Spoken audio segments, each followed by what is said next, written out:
Good afternoon. Good afternoon.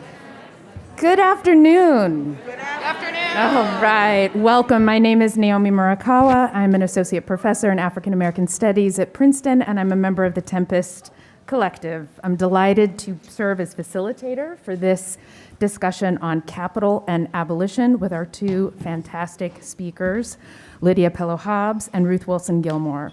Before we begin, just a couple of reminders, some ground rules.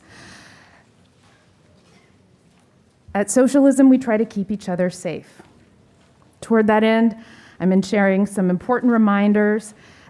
Please wear your masks in indoor spaces at all times. Speakers from the front in these sessions may remove their masks in order to deliver presentations, but only while actively speaking, and audience members are still required to wear their masks, even asking questions or making comments. Also, please make sure to wear your conference badges and to be kind and respectful of the badge checkers. They are here to support a safe conference. Third, please keep in mind that the Socialism Conference aims to be a space that encourages genuine learning, discussion, and debate. This is not a place to cut up or take down. We ask that participants help us foster a culture where people feel comfortable expressing a range of views. And also, please keep in mind that the conference is a relatively public space, and please take that into account when you decide to share your views. When you share your views, please try to limit it to 3 minutes. If you hit 2:30, we will give you a warning and we will gently ask you to wrap it up, comrade. All right, now, our speakers. Lydia Pelot-Hobbs is an assistant professor of geography and African American and Africana Studies at the University of Kentucky. She is the co-editor with Jack Norton and Judah Shept of The Jail is Everywhere, Organizing Against the New Geography of Mass Incarceration.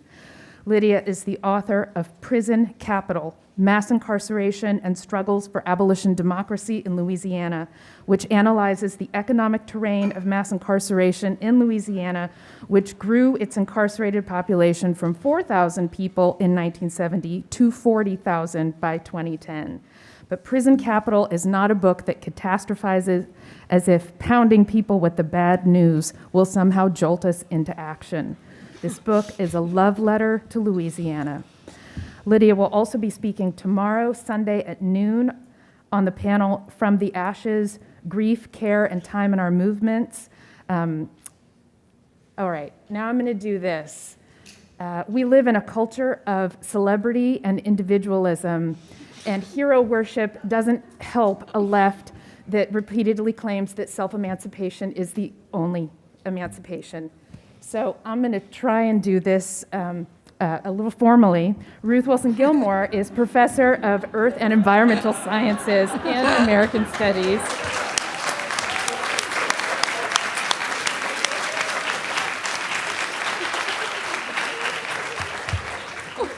She's at CUNY Graduate Center as a co-founder of the California Prison Moratorium Project and Critical Resistance. She is the author of Abolition's touchstone book, Golden Gulag, Prison Surplus, Crisis, and Opposition in Globalizing California. Her newest book, available in paperback from Verso, is called Abolition Geography, Essays Towards Liberation, and she also recently wrote the introduction to Imperialism and the National Question by Lenin, also published by Verso. Ruthie will also be speaking tomorrow at 3 p.m. on Lenin and the Politics of Rehearsal. All right.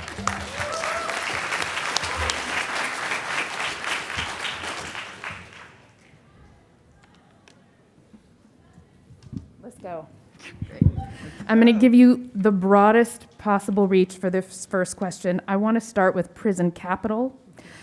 Lydia, I want to start with you. When studying the prison industrial complex, what does it mean to follow the money? Thank you, Naomi, and I'm taking off my mask because I just know that it will be a little bit harder for me at the mic. And also, I just want to thank, again, the Socialism Conference, Haymarket, for being here today. It is such a delight. And of course, Ruthie, for being in conversation. So I want to start by saying This is maybe a bit of a bad teacher thing, but I want to start by saying what it's not. Louisiana, as a state that many folks who have not resided in the South, or perhaps have resided in the South, but have got caught up in their heads all kinds of ideas what the South is or isn't, why a place like Louisiana had the highest per capita rate of incarceration for decades. And the stories are stories with some amount of truth, but they do not tell the whole story. So Angola, otherwise known as the Louisiana State Penitentiary, the largest maximum state prison in the United States, both in terms of its literal size, it is 18,000 acres, which makes it larger than the, the island of Manhattan, and incarcerates more than 6,000 people on any given day, increasingly folks who are elders and are likely to die there, who are serving life without parole sentences. There's a lot of stories that circulate about Angola and by association, the Louisiana penal system or the prison industrial complex. First, that the reason why that Louisiana is incarcerating so many people is that it is backwards, that there is something intrinsically about the geography of the South or Louisiana that makes it rendered as a pre-modern place that is deeply imbricated in anti-Black logics, and deep stories of colonial environmentalist determinism, and that confuses the people of Louisiana for the elites that govern and often keep hostage the people of the state in many different registers. The story also goes that it's a mere repetition of slavery, and the assumption, especially in the major media, is that Angola is this huge prison because the predominantly men who are incarcerated in Angola are put to work to labor for private companies in a repetition of less racial slavery, although that is part of the story, but also Jim Crow convict leasing. Now, it is true that there are people who labor in the fields or the farm of Angola, mostly folks who are new to the prison. But it is also true that the expansion of the Louisiana penal system and Angola as one of the prisons of the 10 prisons that are now open, is that more beds were added to solitary confinement cell blocks than were to force people to labor. Actually looking at the archives forced me to ask questions about why was I seeing as early as the 1930s and 40s the AAA, so the Agricultural Administration Act, demanding that the Louisiana Department of Corrections have acres and acres of Angola lay fallow, otherwise taking land out of productive capacities because it wasn't meeting kind of World War II wartime demands, right? I say this because I was confused when I found this information out. I thought there was this other story going on.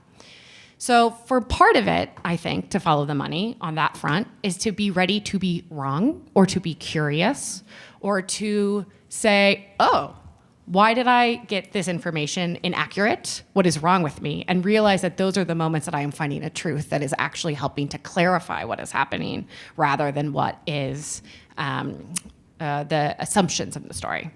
On a different register, the nerdiest thing I can say is that to follow the money means to do the boring work of following the city and the state budgets, to read them in depth, understand where the revenue is coming from and where it is not coming from.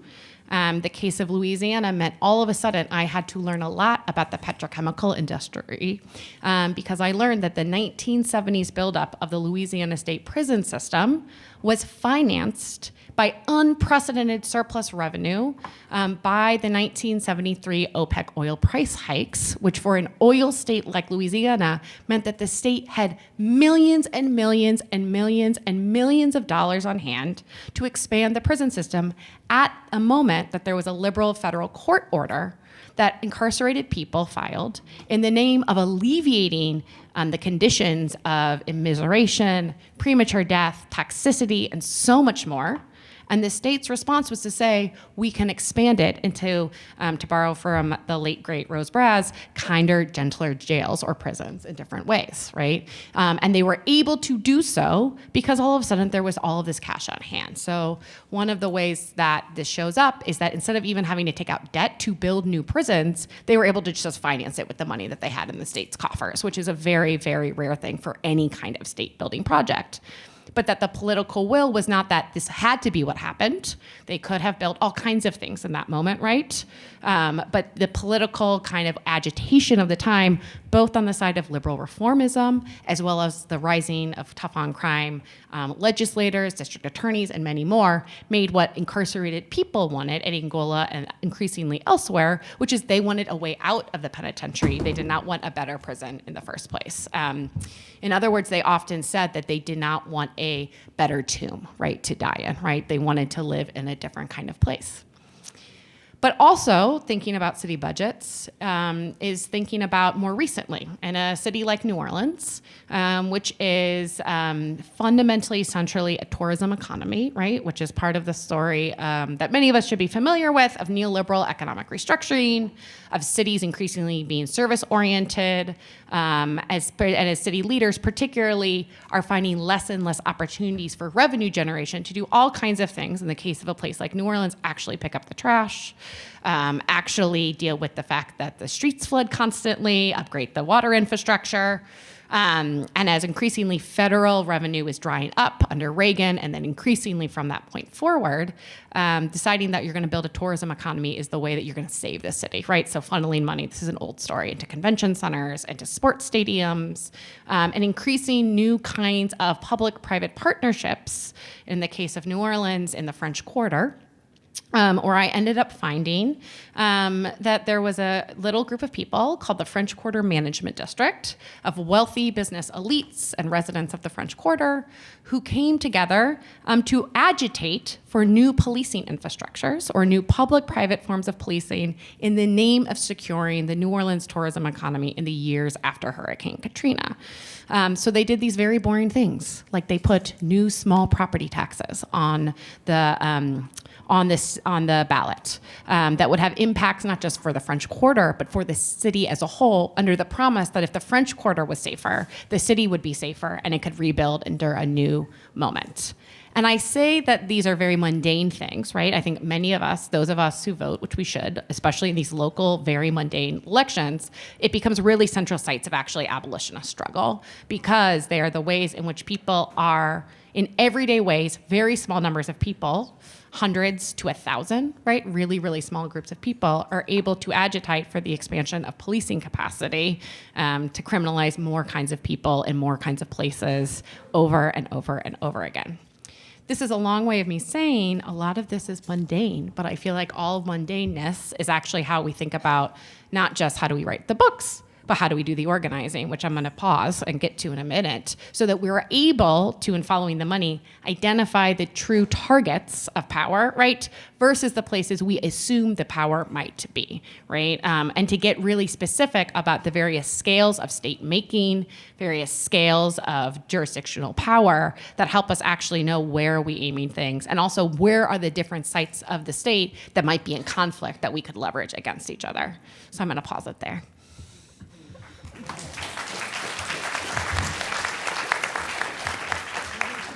Same question? Yeah. All right.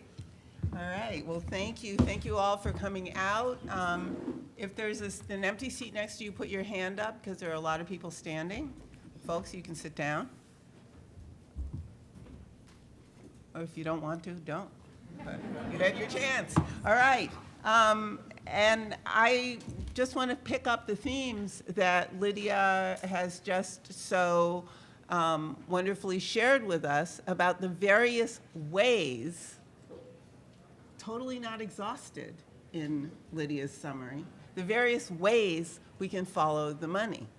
And the principal lesson I take from what you were saying, Lydia, is not only that we have to look at where the money actually is and how it moves, as against succumb to our hunches or the myths about money, but also to think, as you do in your book, and you do, Naomi, in your book, and your work, I'm sorry, thank you, Adam, about how the movement of money in its various forms creates the conditions for certain kinds of social, political, and economic power to grow or subside, And that then forms the foundation for the next movement of money in whatever form, and the growth or demise of certain political forms of power.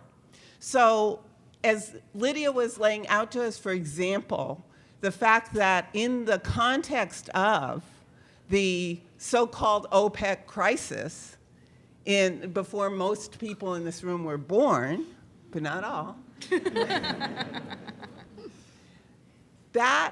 the opportunity that afforded the petrochemical industry in Louisiana and elsewhere to have vast, unexpected revenues, which turned into cash on hand at the state, created then the conditions for a certain kind of power to consolidate around the expansion of the prison system when, as Lydia told us, the consent decree and the court decisions could have resulted in something completely different.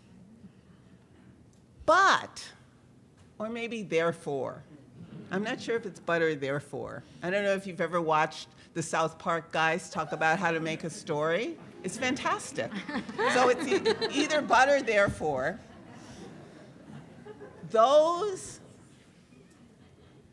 political elites who built their power from this combination of capitalism and contingency in the private and public sector that Lydia was talking about, and I could talk about it in the context of California, we could talk about Kentucky, we can talk about it all over the United States, opened the way for the aggrandizement of certain political forces. Let us call them law enforcement. Let us call them the police and guards and so forth.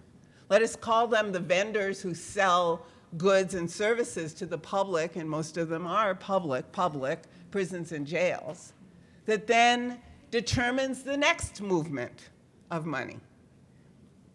So I say all of this just to underscore the fantastic lessons that Lydia has shared with us about what she learned in Louisiana, so that we can all spark our imaginations open as wide as possible to think about the places and the struggles that brought us to this room to be together today.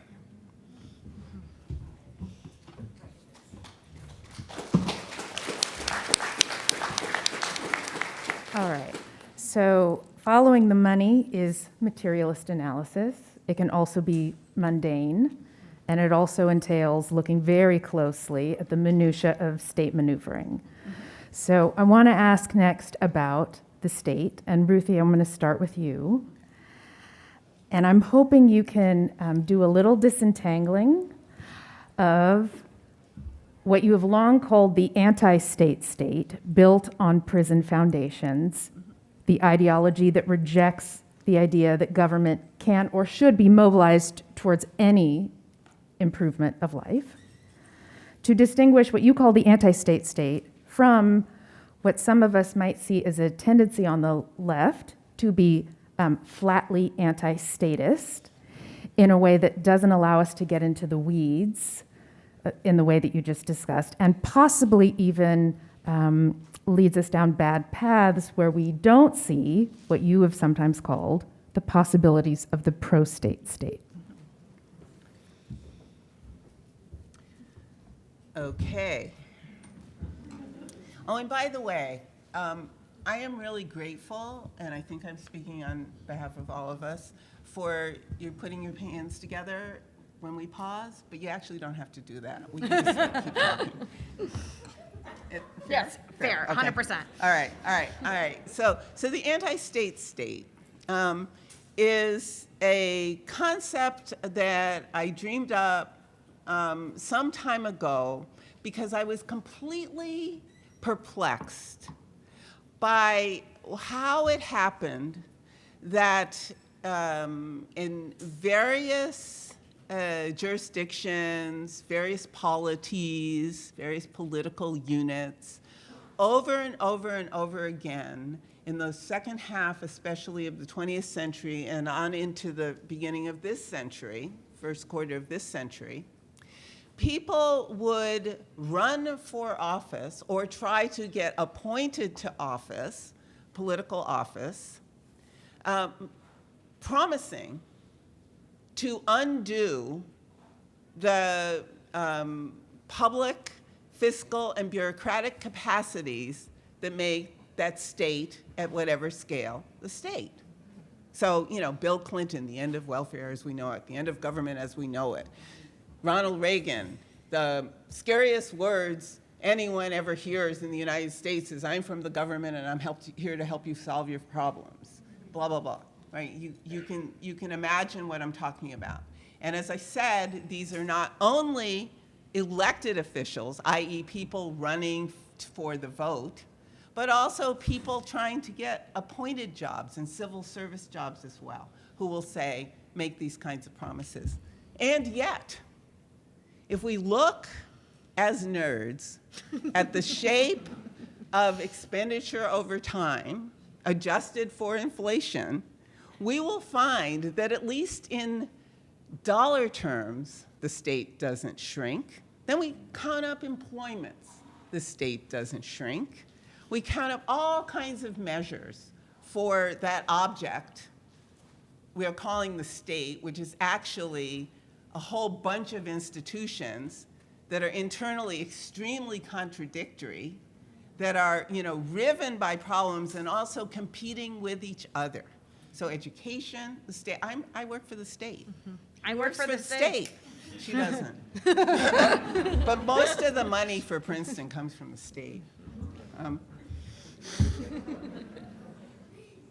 So when these people acquire state power, having promised, having sworn that they're going to undo the state, and then the state stays as firm as ever, and yet the configuration of the state is actually quite different from when they came in, so that programs to look after people in their childhood or in their illness or in their old age are weakened. Education's weakened, but prison and jails become bigger and stronger and sturdier.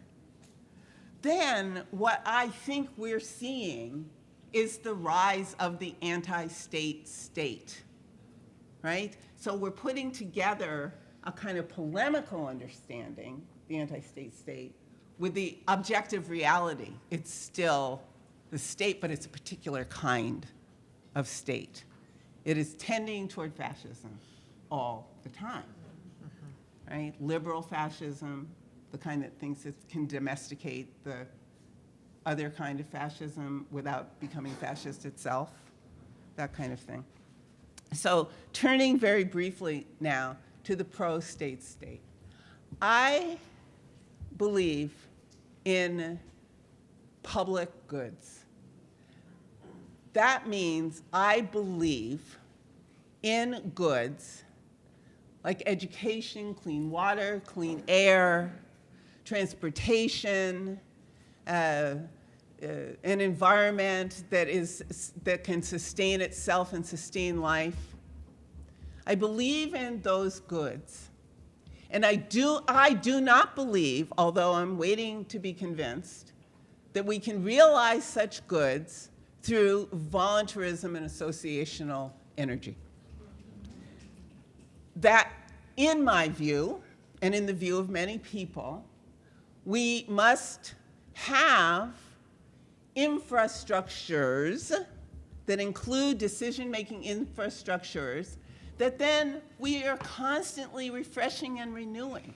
We don't build the infrastructure and then walk away and let the professionals take care of it. That's the problem we're in. And so when I talk about the pro-state state, which some of you might wish to call something else, I'm talking about something that is durable enough and responsive enough and ours enough to make the flourishing of life possible, including for people we despise. They applauded again. They applauded. It is kind of nice to have affirmation.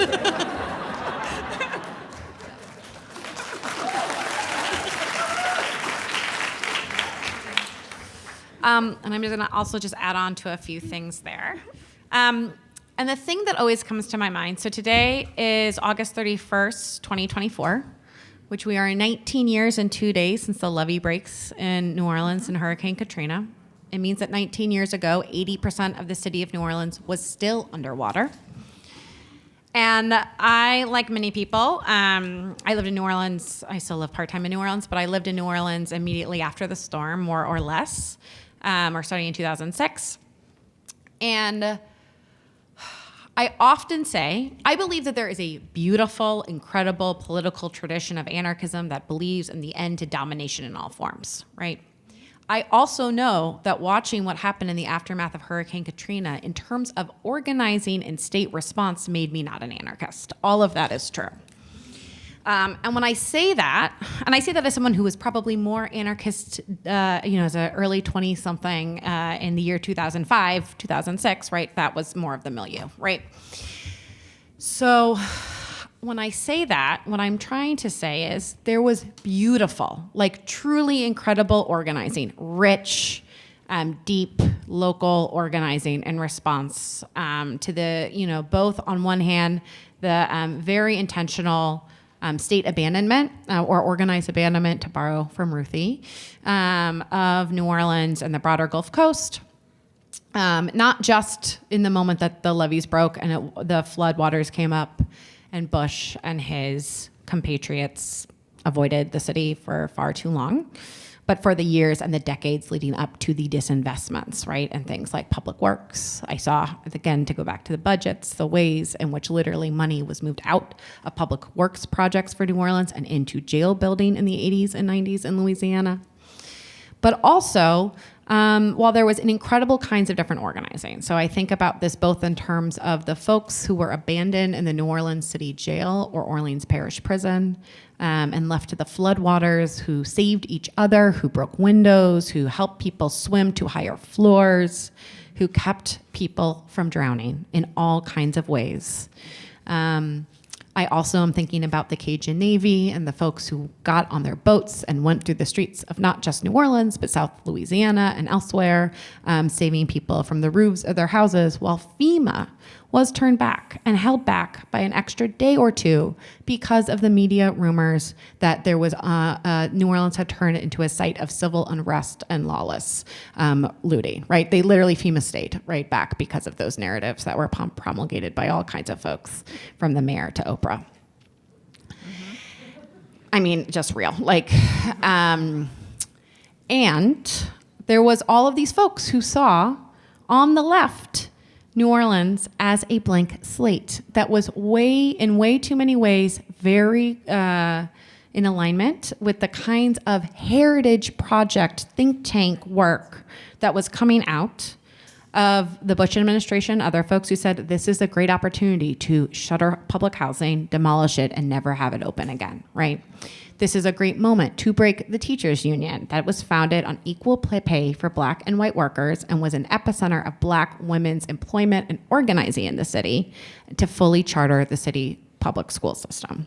This is an opportunity to rise up rents, all of the rest of it, right? I mean, I could go on and on and on.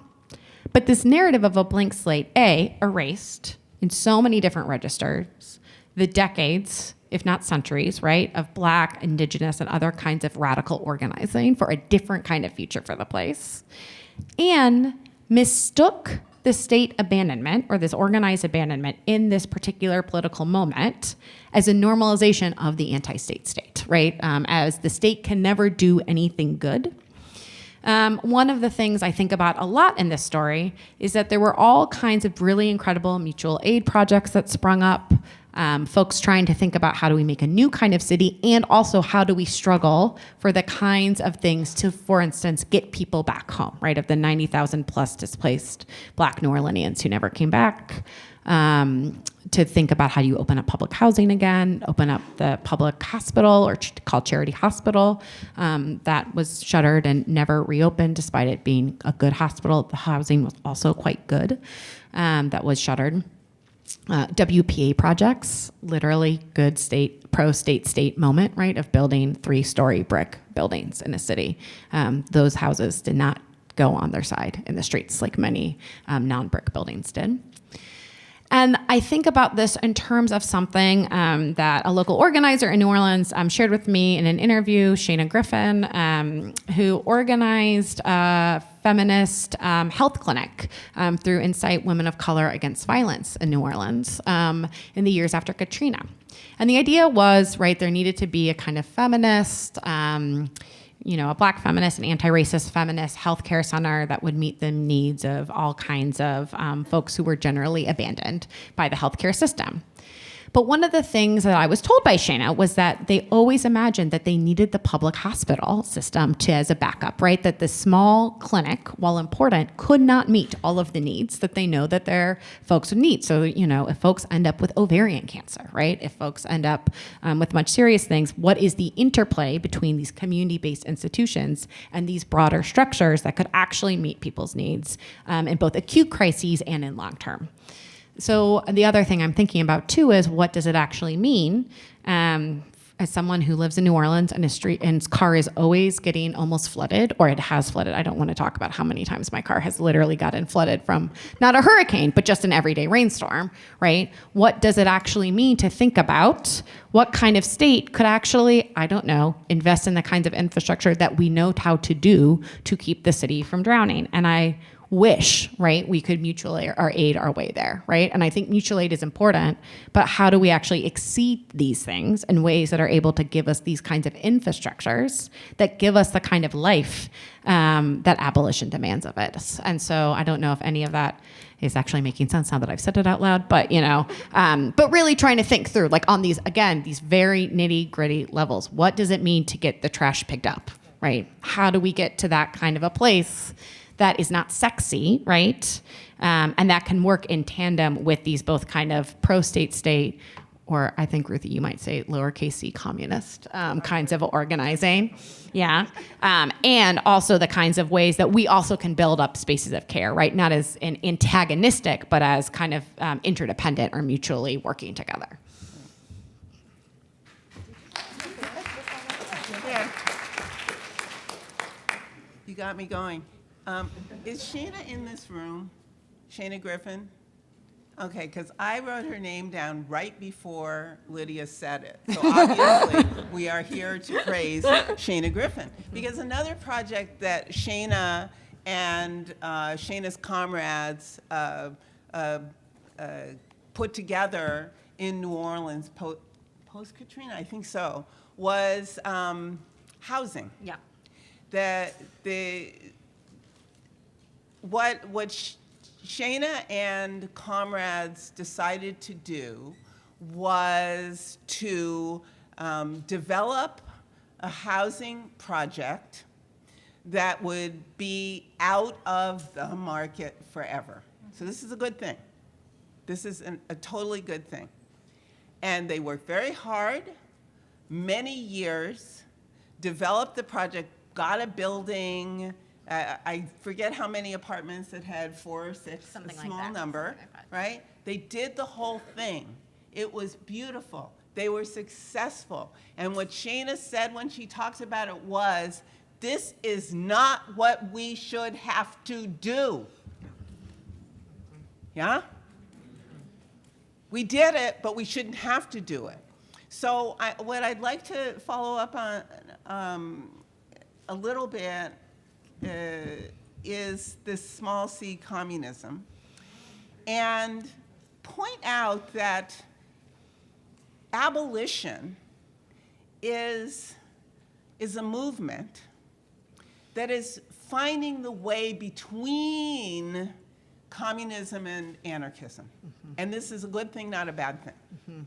It's not an alternative to communism or anarchism, but rather finding the vital, energetic connections between self-organizing and infrastructural durability.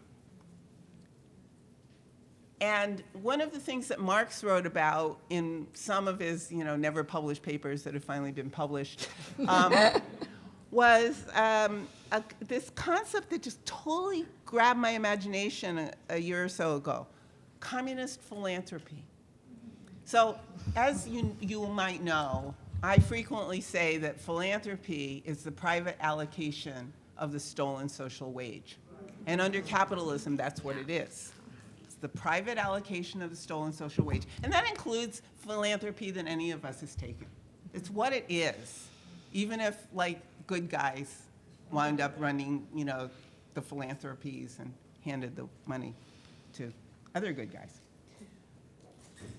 And Marx, in the middle of the 19th century, was trying to think about how, what the contradiction to that kind of philanthropy would be. And so he kind of put these two words together, communist philanthropy, and I thought, oh man, this is just setting my brain on fire, trying to think about it.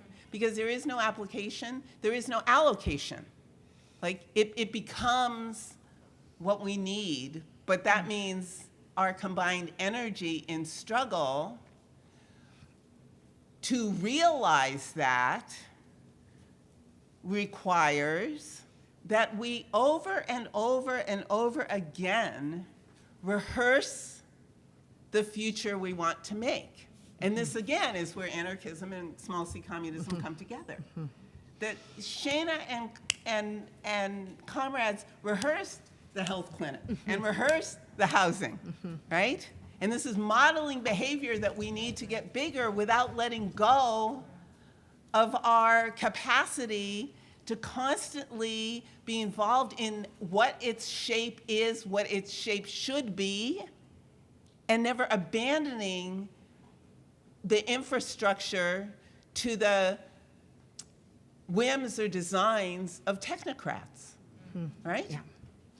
Because that's the other state that everybody's worried about. People are worried about the anti-state state, the fascist state, but they're also worried about the liberal state, the neoliberal state, and the technocratic state that tells us that we don't know this and we should know that, and then infantilizes us and then gives us just enough to keep us alive until the next day, which is not the state that the pro-state state could be, which is to say it's not small c capitalism.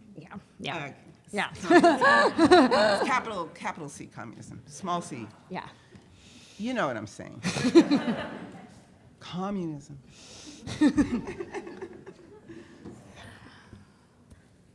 I'm done. All right. I like it that the anti-state state is so normalized that Ruthie actually had to say the sentence, I believe in public goods, as if they're like unicorns or ghosts. All right. I want to close my question with just a big opening on organizing, where we are, where to go.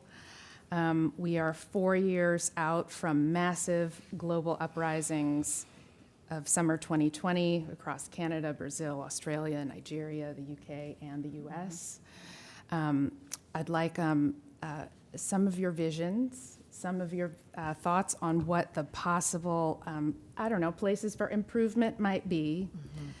And actually, I'm going to take Chair's prerogative to read as provocation one of my favorite Ruth Wilson Gilmore quotes that is from a few years ago, and I'm curious if you think this still holds. So in a lecture at Barnard, after talking about devolution, the oligarch's call to do more with less, to break things into smaller and smaller units and task each unit with solving its own problems, Gilmore says this, quote, "We have devolved ourselves and then wonder where our allies are. We say, this is my issue, these are my people, this is my vulnerability, this is how I am anxious about the likelihood of premature death. Now who can I be in alliance with? I suggest to you that this thinking, this way of thinking, is thinking in the dominant mode, and therefore undoing the dominant mode will be impossible. Thinking in terms of allies is a militarized way of thinking. We imagine that at the end of the war, these allies will go back to their place, and these allies will go back to their place. This is nation-state ideology, that is territorialized ideology premised on a fundamental as if it were biological separation, close quote. You can clap at that.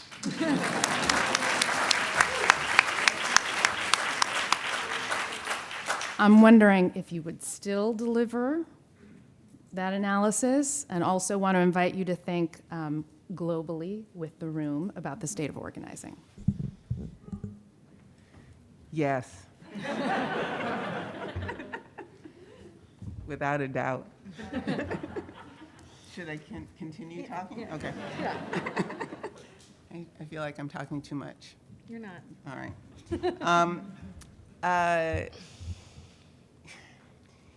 In a way, thinking about devolution as a problem rather than a solution is related to what I was trying to talk about a little bit earlier when I proposed that what abolition is finding a way between small c communism, not capitalism, and anarchism, right? It's like very seriously finding that way and bringing those energies together. The tendency toward devolution is so profound that, for example, there are more nation states on the surface of the earth than ever before in the history of humanity, right? This is true. It is also true that there are more people living in urban rather than rural areas for the first time in the history of humanity, right? So there are big changes. And the propensity for people to organize ourselves into what become nation states, which many people who have been talking on the many excellent panels about Palestine are trying to make clear to us how nation states are a problem rather than a solution, right? That what happens is people absorb or learn a dominant way of thinking the world. It's the way that, well, here at the University of Chicago in political science, they call realism, right? And say, oh, everybody's just trying to figure out how to maximize their interests, but security comes first, right? That is what they say. And forget that there are 8 billion people on the planet who have organized ourselves into so many different configurations at once. And the question becomes, what configurations are more likely to enhance life? Not some human life, life. So some examples of organizing that we can talk about extend from, what people in the California Central Valley were doing that I wrote about in my book, a little bit in my book years ago, in terms of taking these little tiny environmental justice organizations, pulling them together into a regional network, and then without missing a beat, realizing that the anti-prison abolitionists who came to town were talking about the same thing they were talking about, not something different, right? This is not allyship. It's living together-ship. Tomorrow, I'll talk a bit about the landless workers movement in Brazil. I'll talk a little bit about people of the many millions and millions and millions of people on Earth who are suffering housing deficit, whether it's in New Orleans or Jakarta or Cape Town or Rio, who figure out ways to create housing that importantly interrupts capitalism, importantly interrupts the market, importantly calls on members of the movement to understand that their capacity to be agriculturalists or to have housing in order to work in the wage economy can only be secured if they decide on their own to take their homes and their practices permanently out of the market. Out of the market. So this is some of the organizing that might seem a long way from the organizing that people inside and outside prisons and jails do here in the States or in South Africa or in Brazil. But again, it's a continuum because the massification of mass incarceration, whatever else it is an expression of racial capitalism on steroids. On steroids. And we don't have to look, speaking of following the money, we don't have to try to find the shadow of chattel slavery to realize that that is what is happening.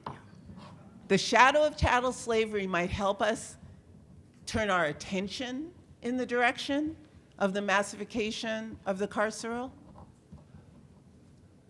but passing a law that outlaws slavery will not free a single person. Not a single person. Housing, healthcare, community accountability, yes.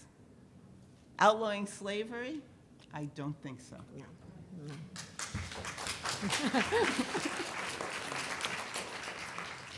I'm going to take this in a little bit of a more like case study example. I hope you are good with that.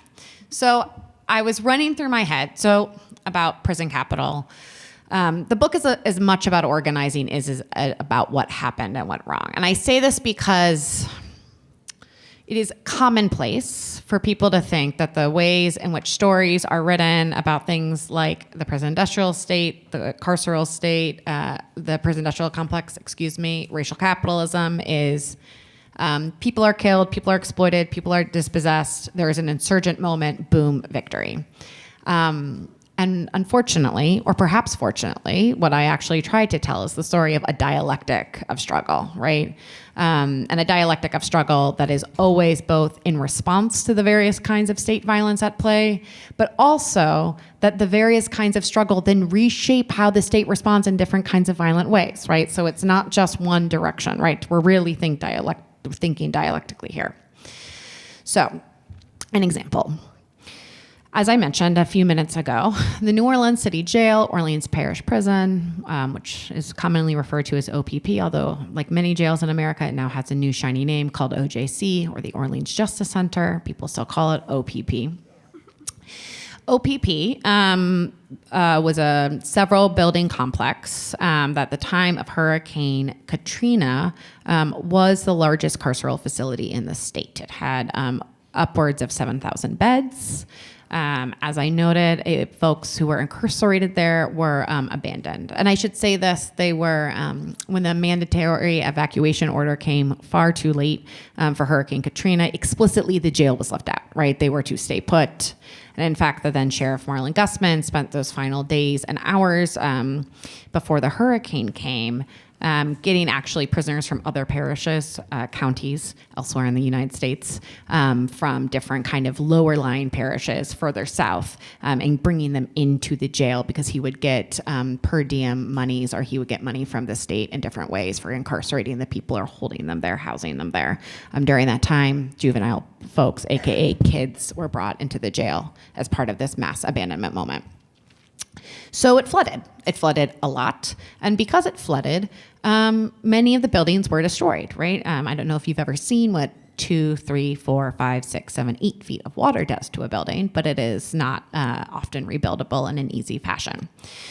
So in this moment, that the city jail immediately shrinks, right? Because what used to be about 7,000 beds, when it gets reopened by late October of 2005, so early, most of the city is not back. And they had done a temporary jail at the bus station beforehand, which is a whole nother story. But when they go to reopen the city jail, it's about 3,500 beds. And I'm using this language of beds because this is the language that any of us who work around prisons and jails know is the discourse and the language that they use. And, if those are the beds, those are the amounts of folks they will put in there, and probably more if they get to double bunk, quadruple bunk, et cetera. So the city jail immediately is shrunk, right? And there was this organization, and this is where I think that the story of organizing is always a story of organization, called the Orleans Parish Prison Reform Coalition, come together, which had existed in 2004. So they predated the storm, and they came together.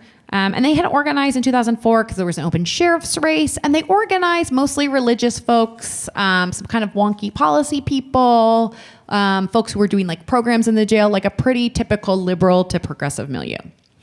They came together, and pre-Katrina, they were trying to get the sheriff to, mostly focus on things of conditions of confinement, right? And those kinds of dynamics.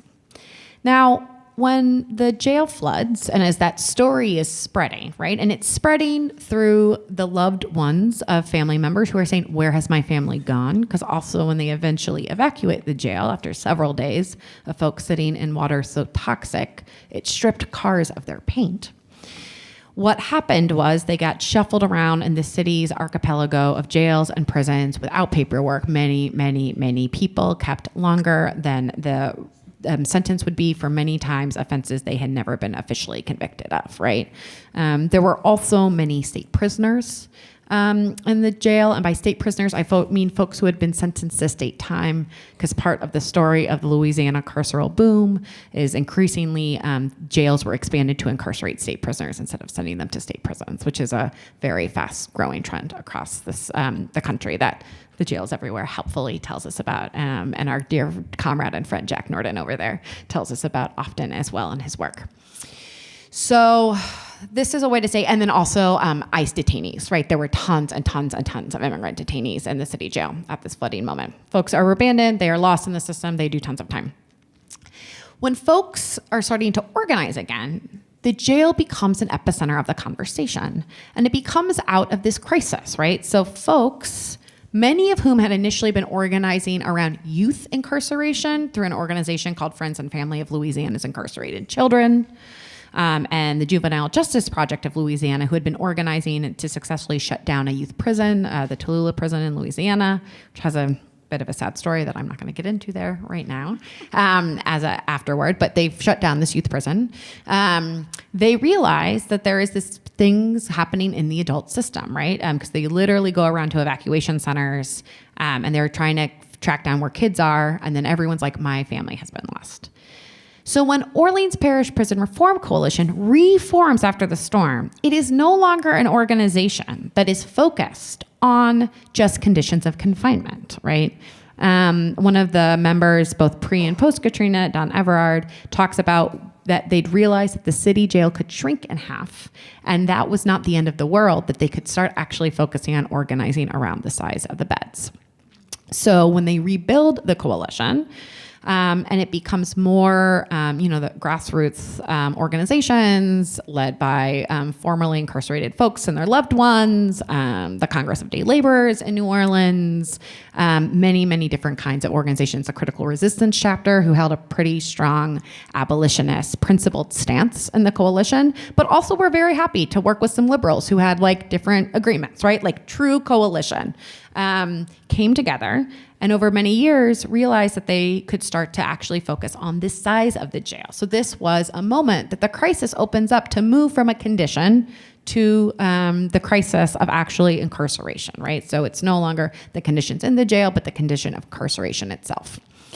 So FEMA comes along, and they end up saying, we're going to give you around $250 million to rebuild the jail, right? Which creates a political opening, right? Because sheriffs in Louisiana, and particularly this sheriff, right, are not accountable to almost anyone, right? So they have a lot of capacity to do whatever they want. And then Sheriff Gusman obviously said, oh no, my jail's 3,500 beds. I want to build it back up, right? He was saying, right, that the fundamental to the rebuilding of the city is to get the jail not just back up to where it had been pre-Katrina, but to hopefully get it larger, right, in that period of time. And so the coalition is coming together, they're organizing, and they come to identify, right, that this is an opportunity to not just demand that the jail doesn't get built bigger, which I believe with the FEMA money, what Gusman was pushing for was around 5,500 beds, something like that. They say, we don't want 3,500 beds to be the endpoint. We're going to do some research. What if we shrink it down even further at this moment and we get it to what they said at the time, 850 beds? And I want to say something here, right? There might be some abolitionists in the room, someone perhaps like myself, who would say, ooh, 850 beds, we don't want any beds, right? And that is understandable. And also, they understood that what if this is a political moment to get the jail to be smaller than it already is, right? Because they said if we can get it smaller, there will be less people when a potential hurricane comes who will be left to this death device in the first place. And not just when a hurricane comes, but all the everyday deaths that accumulated in ways big and small, often not even making news because reporters said so many people died inside the jail, it was not newsworthy, right? This was something reporters literally told organizers. How do we make this smaller, right? And how do we use this as an opportunity to organize to talk about, A, why are there so many state prisoners held inside this jail? What is this dynamic at play? Can we change this dynamic? 2, what is going on with ICE detainees, right? So the Congress of Day Laborers really call attention to ICE holds, what it means that there's collaboration happening around deportation, especially in the context where so many immigrant workers, particularly, but not only Honduran folks, were brought into the city as part of the rebuilding process, right?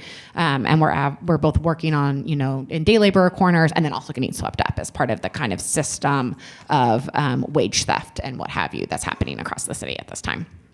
So they build out this incredible campaign, right? Where they both are thinking broadly about building grassroots power. They go to the Mid-City Neighborhood Association, which is the neighborhood where the jail is located. And they say, we know that usually folks who live around a jail have some not in my backyard tendencies. What if we organize them to come out against the jail? Not because they're afraid of quote unquote criminals in their backyards or escapes, but because they say, these are our neighbors and this is not the right way to be. So they organize homeowners, like literally the worst people to organize, into coming out against the jail. And so you have a series of moments where people are moving over many, many, many, many years because of this FEMA money, right? And because of figuring out also that there was a land use decision. And because it was a land use decision, the city council had power, right? So this is, again, where I'm going to say, I'm going to die on it, that abolition is about these mundane politics over and over and over again, right? So they figure out what the land use struggle is, and they use this as an opportunity to figure out how to get the bed cap. And now they don't end up getting the 850 bed cap. But what they end up getting through all of this organizing is a 1,400 bed cap, right? Which is not what they had asked for, but was way better than the 3,500 beds that was already there, or the 5,500 beds that the sheriff was agitating for, right? And it creates the moment to have, less people dying in all of the everyday crises that is the New Orleans criminal legal system. So I tell this story, I guess, to sum up a couple of thoughts, right? There was so much political education of all of the different ways people were being locked up. What were these different state capacities? What were these different sectors of power, right? There was a willingness to struggle in principled ways in coalition internally to figure out political structures, and for folks to think long-term, to actually demand closer to what they wanted than what they thought was pragmatic, right? Because the pragmatic thing was, we want to just stop this expansion, right? Or we want to maybe decide it could be shinier and nicer, and that's going to be better for everyone, right? And in doing so, the abolitionists organized the liberals, right? That is, most people are not born abolitionists, I hate to tell you, right? And most people, I in high school had a nice little button on my jacket that said reform prisons. I have such a clear memory of this button. And I became an abolitionist through organizing, right? And this is how more people become abolitionists over and over and over again. So it's also the willingness to both be principled, but not in such a way that limits who can actually be brought into the political struggle, and to then also be using these moments, right? So there's like all of these different ways that there can be a win that is material, but not as an end in of itself, but is one step further in getting more folks free, to getting a different kind of world, and to doing it in ways big and small, and opening the doors to all kinds of people being involved, not just the folks who are 10 or 12 people who everyone already agrees with. And so those are just a couple of little bits of that case study I wanted to share.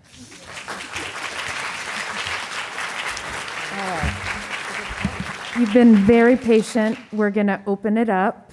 If you have a comment or question, please raise your hand. And I'm just going to say, if you're someone who's had a chance to speak in a previous panel, if you're someone who hasn't yet jumped in and you feel like jumping in, give me a double wave.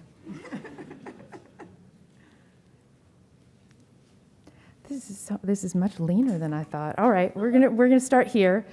Please leave your mask on. 3-minute cap, less if you can, because that makes room for more people, such as I saw a hand here. All right, so we can next and third. Yeah, and we'll start there. Thank you both so much for your time. Okay, you talked about, the different configurations and how we must have a decision-making infrastructures durable enough to make the flourishing of life possible, including the people we despise. Mm-hmm.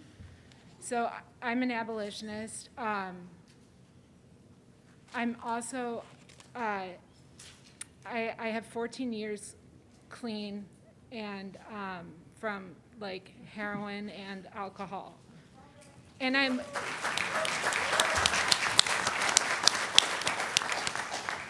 so when examining the pre-existing infrastructures, such as 12-step programs that bring in people that we would normally not mix with, and the traditions where there are no authoritative figures, there are no hierarchies, there are no paid positions, it's free.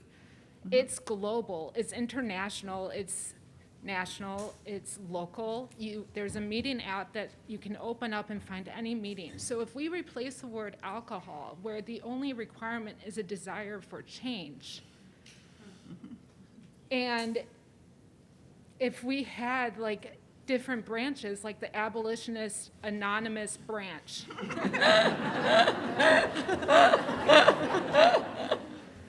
like I feel like it would work, and I was wondering.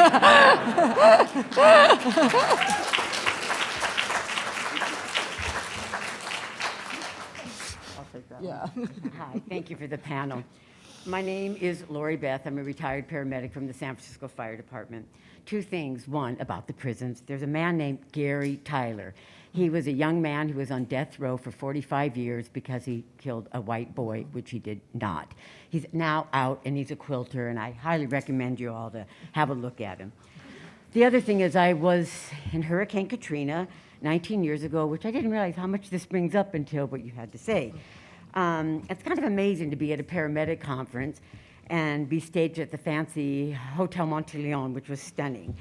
We wrote a little article in the Socialist Worker, which I also highly recommend. It's called The Real Heroes and the Real Sheroes of Hurricane Katrina. Because we were in the International Socialist Organization, we wrote a little article, and we thought, who's going to read it? Our family and a couple of commies. Well, as it turns out, when we finally got home, I'm in my backyard smoking a joint. Up come two police officers, and they subpoenaed us. They wanted us to name names. They wanted to say, who caused this? Our response was, when they finally got us out there again, it's like, I'm not going in the room alone, I'm going with my partner. It's like, you can't do that. It's like, you guys can't tell me what to do anymore. You almost effed us up. So, all that to say, our names was the system.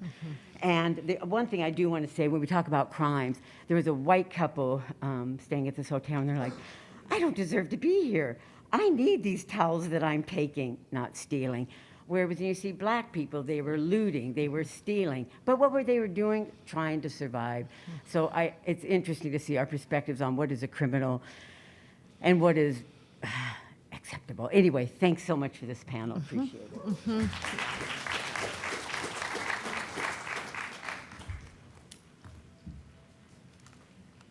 Sorry, my foot fell so asleep as I was trying to get up here. Thank you both so much. This is just like, my head is spinning from like everything that's been said here. And my name's Pranay, I'm from Washington, D.C. I think I'm thinking, my question is, like, I've been thinking a lot over the course of this conference, and especially at this panel, about, in the last like 5 years, I think here in the US, like the two movements, like social movements, protest explosions that have been so radicalizing for so many people. One, like summer of 2020, the Black Lives Matter uprisings. And then two, in the last year, just like the explosion of the Palestine Solidarity Movement. And I think that those two like moments or movements have like led us to a point where like, I think the two biggest sources of energy on the left in the US right now, and this is just my take, but would be like abolition and anti-imperialism. I think that those are the two aspects of like left analysis where most people have been radicalized the most and have had their analysis sharpened the most. And I think especially the student encampments have been so instrumental in that for making people understand what anti-imperialism means. So I guess my question to you is like, to both of you, is like, in light of that, how do we marry those two? Like, how can we think of abolition as an anti-imperialist issue, and how can we think of anti-imperialism as an abolitionist issue? Because I think that both frameworks bring a lot to each other, and I think, especially when we're thinking about our current, summer 2020 was 4 years ago, but the current moment that we're in now, I see as having a lot of revolutionary potential if we're able to draw the right connections and raise people's consciousness in the right way. So I'm curious for any thoughts you have on how we can marry those. Thank you so much. Jump in.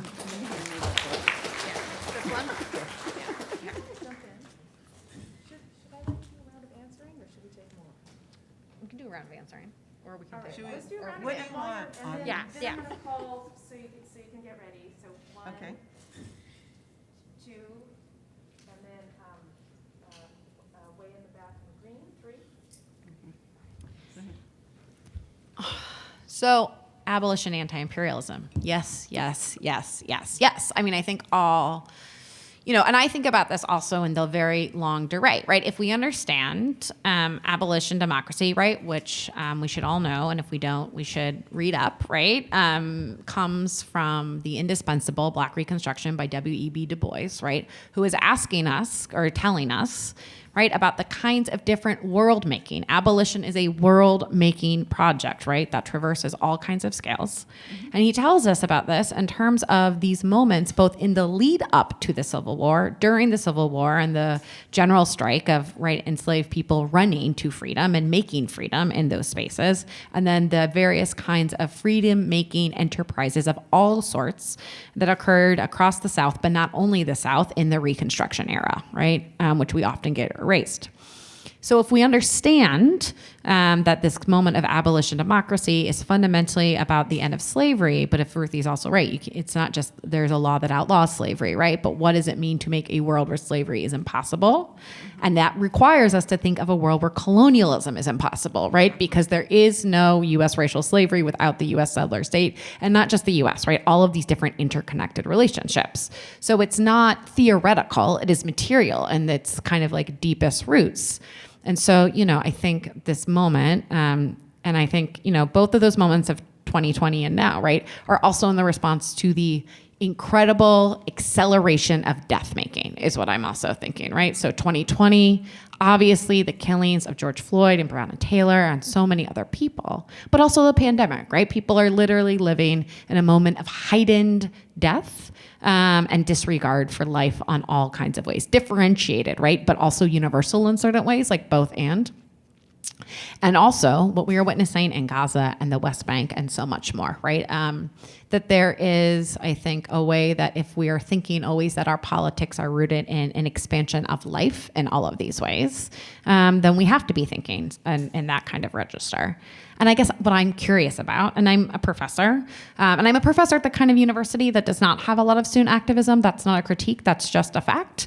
So I'm not a university that had an encampment in the spring. I would love if one showed up, but I'm not sure that will happen, and that's just real.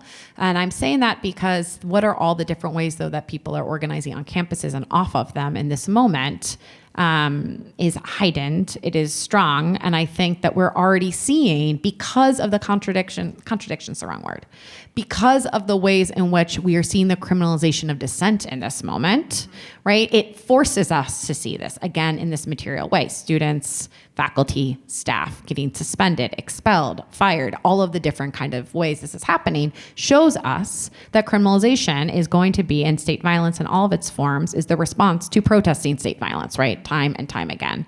And so I guess the question I keep having is, how are we fortifying our organizational links, our political kind of study to understand these not as coincidences, right, but as fundamentally intertwined with these long histories? And also, what are the ways in which these new formations are coming into being, right? NYU, I believe, in this week it was announced that Zionist is now a protected category of identity, right? And so how do we understand this, right? As an anti-state state formation, even at the private universities that are deeply embedded in public monies and laws and all of the rest of it, how are we going from there? So I'll just stop there for a second. What Lydia said. Tomorrow I'll be talking about imperialism, and the title of my talk, if I were to give it a different title, would be The Soviets and Abolition. Which is the title of this introduction. I want to actually speak to my comrade about 12-step. I've been clean and sober for 33 years and 8 months and 23 days. And although I organized for a long time before I found my way to the rooms, I became such a better organizer from having spent time in the rooms. I learned to listen. Like, the rule against crosstalk was a good rule for me. And I can't tell you, comrade, how many people I've met around the world who have the same idea you have. And sometimes I think, in some ways, it's not quite, big book study, but there's something close to what you're thinking about actually happening on the ground in the following way. While 12-step, for those of you who don't know, it is a program, only you can kind of do it however you want to do it, as long as you just keep coming back. Like, I never had a sponsor. 33 years, I never had a sponsor. But other people are like very hardline, you have to do everything exactly a certain way or else you can't do it. Same in abolition, And the beautiful thing is, we still spend the hour in the room. And we know our life depends on the hour in the room. And coming back to the room, and then bringing somebody to the room who might need to come. I'm just being Yeah. Lydia does not need to come to the room. And so, my friend Dorsey Nunn had we used to talk about, oh man, if we could only take over the AA international meeting, just think. And then, I was in South Africa recently, and some of my comrades there were saying, oh, our brother who couldn't ever get his act together to do anything is now doing everything right because he found his way to the room. So I'm with you about thinking with you about how we can bring that kind of associational energy to our everyday. And there's another way of thinking about it, which is going a little bit away from being clean and being sober, and that is, most people on this earth, because we're social creatures, are part of some kind of social life, or wish to be.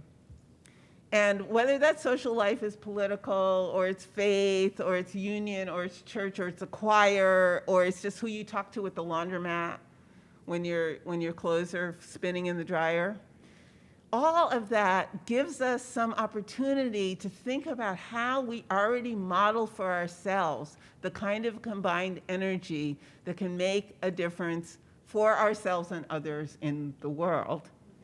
And then how we take the simple characteristics of this combined energy and make that available to as many people who want to participate too. This is where the possibility for abolition, this is where the possibility for Soviets, this is where the possibility for communism, this is where the possibility for anarchism and its beauty resides, right? Is making things available. And I want to say one other thing now, because I might not get to say it later. You know, I watch a lot of TV, especially when I'm flying, and movies and so forth in the plane. And I've learned, much to my dismay, that abolition is a cringe moment in Hollywood movies now. When somebody says they're an abolitionist, everyone's supposed to cringe. And that makes me sad a little bit, but then I think, but they just said abolition throughout this entire plane.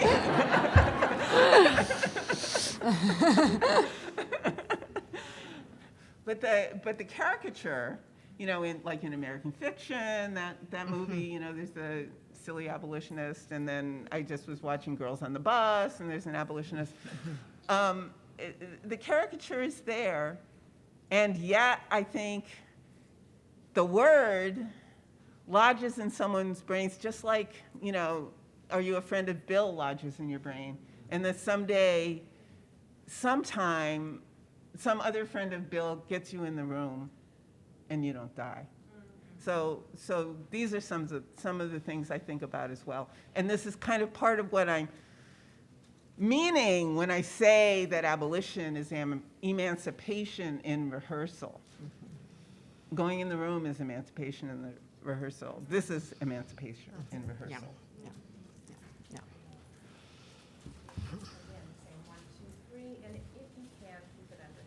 I'm sorry.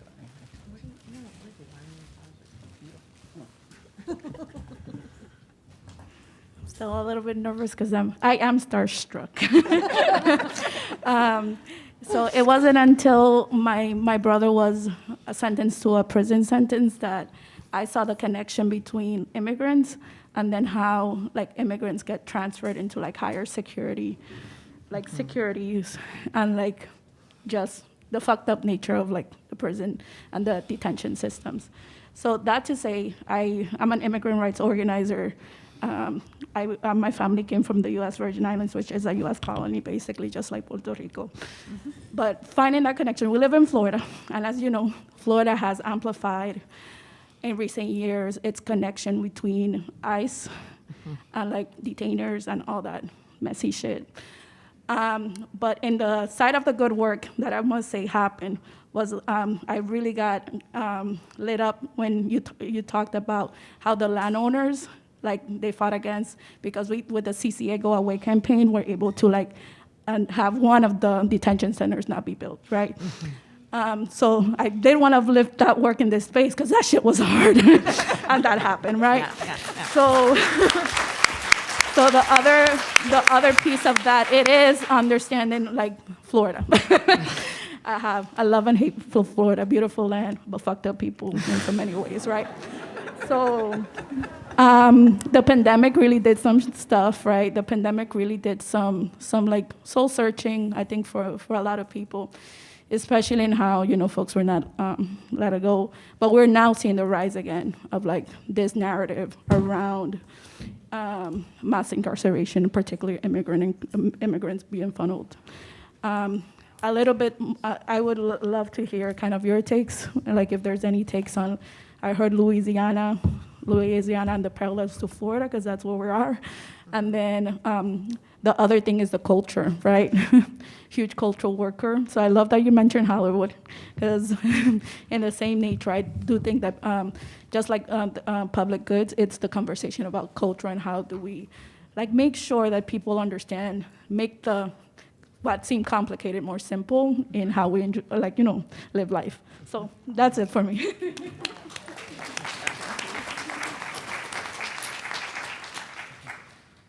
I have two brief questions.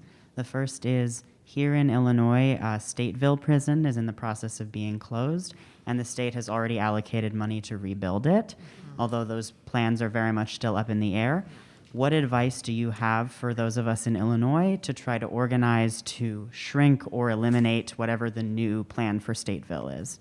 And then my second question is, here in Chicago, there's been a campaign for a number of years, the Free Heartland Kids campaign, which is to try to close juvenile immigrant detention centers that are called shelters that are run by a large social services nonprofit called Heartland Alliance. I was in this campaign for a number of years, and I eventually burned out of it because I felt that Heartland Alliance, as a huge social services nonprofit, there was no mechanism for public accountability because they weren't a public entity. So what advice do you have for that campaign and for people who are trying to demand accountability from what Professor Gilmore calls the shadow state? Thanks. All right, if you can both keep it a minute, then I can take both of you. Okay, I will go fast. Thank you for this very enlightening panel. Kind of reminds me of anti-reformist reforms of like how do we organize public institutions to enact, implement, and enforce anti-reformist reforms that build towards our united vision for decommodification, deprivatization, socialism, et cetera. An example being rent control. What your example of the 1,400 bed win reminded me of post-Katrina is Stop Cop City in Atlanta. Organizers have used all tactics that range from occupying the forest to appealing to the city council to organizing enough people to qualify for Cop City to be on the ballot. The city council and the police state repressed the signatures and opinions of the people of Atlanta, majority black and working class people. This includes the murder of forest defender Tortuguita. I fully agree with the philosophy that we need hospitals alongside mutual aid, but at the same time, people are demoralized from efforts like Stop Cop City and divestment on campus, where we have tried to leverage a diverse range of tactics and coalitions. My question is, what experiences could today's organizing learn from past movements in their next phase of organizing? Thank you. Hi, thank you. This might not be answerable in this space. It's very nuts. What's it called? Not nuts and bolts. Brass, whatever. I'm really interested in the research that you both have done, very much like digging into the budgets, looking at the land use.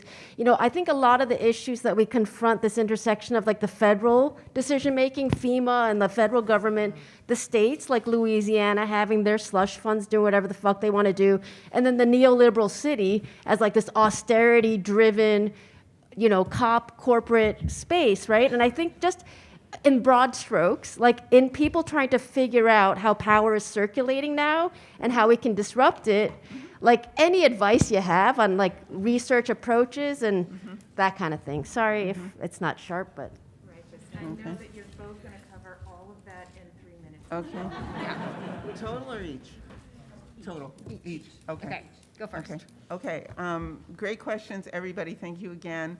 One of the things you all are pointing toward is the propensity for governments as well as private institutions to use something that my colleague Lisa Hajar terms state lawfare. And she came up with this concept in relation to thinking about how the state of Israel, the United States, and so forth criminalize people who are fighting against colonialism, right?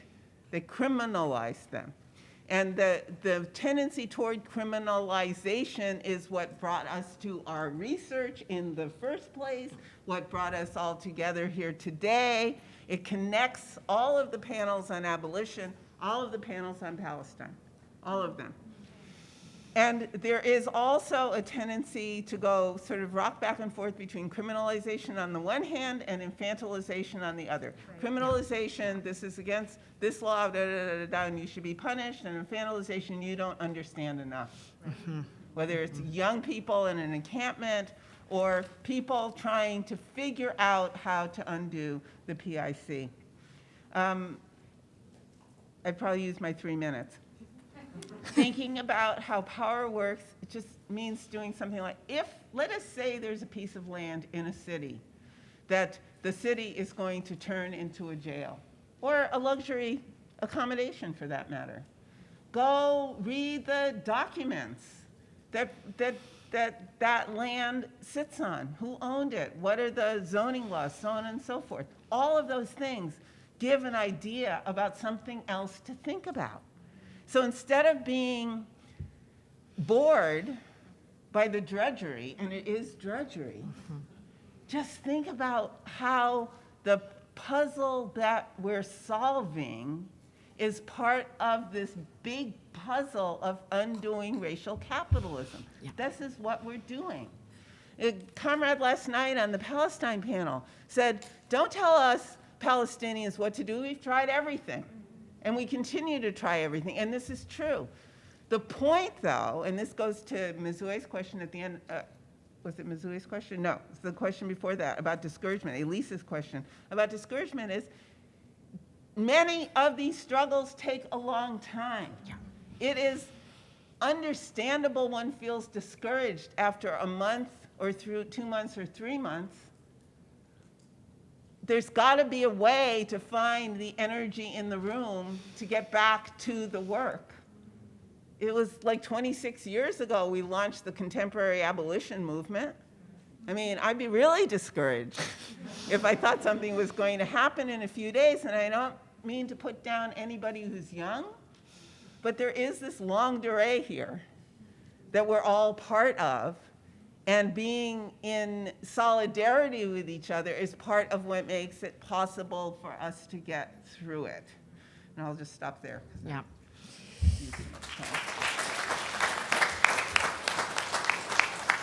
Very quickly, what immediately jumped to my mind with all of the different questions for different reasons is an incredible campaign that's currently happening to stop a new federal prison being built in eastern Kentucky. So there's an incredible, and our lovely friend, comrade Judah Shept, his book, Cold Cages Crisis, is for sale in the book room. I cannot recommend it enough. He tells us about why there are so many federal prisons in Appalachia, Central Appalachia, Eastern Kentucky in particular. And he tells us the story of an incredible win against a new federal prison getting sited in Eastern Kentucky, on the top of a mountaintop removal site, right? All of the ways in which folks organized and won. And when Judah's book came out, we were doing a panel about it. Naomi was actually there on that panel, and it had been announced a few weeks prior that they were starting that project all over again. Now, this could be a story of being demoralized. But what has happened, what Judith talks about when we talk about it, and I've been very peripherally involved in the coalition with my University of Kentucky professor hat on and general political educator vibes, is that what is really important is that he says the campaign and the coalition is so much deeper and wider than it was the first time, right? The answer of and in ways that it's not just about the folks in Eastern Kentucky and this county called Letcher County where the prison is to be sited, but also folks from the sending communities, right, are now organized in new ways. So the folks who would be incarcerated in the federal prison who are disproportionately from DC, because DC doesn't have a state prison, right? So folks go into the federal system. There's all these different layers of this story, but every time we talk about it, new strategies and tactics, deeper organizing, not just in the region, but nationally, folks coming in all of these different ways, because a federal prison is fundamentally a national political campaign, right? And so I just keep thinking about, you could read that story right now as a story of, oh no, of course they brought it back up. But what the way folks are being about it is we are so much even closer to winning, and it might fail, and then they might bring it back again. But we are getting stronger every single time we come together to organize on all of these different registers, from environment to criminalization and so much more in this political moment. Mm-hmm.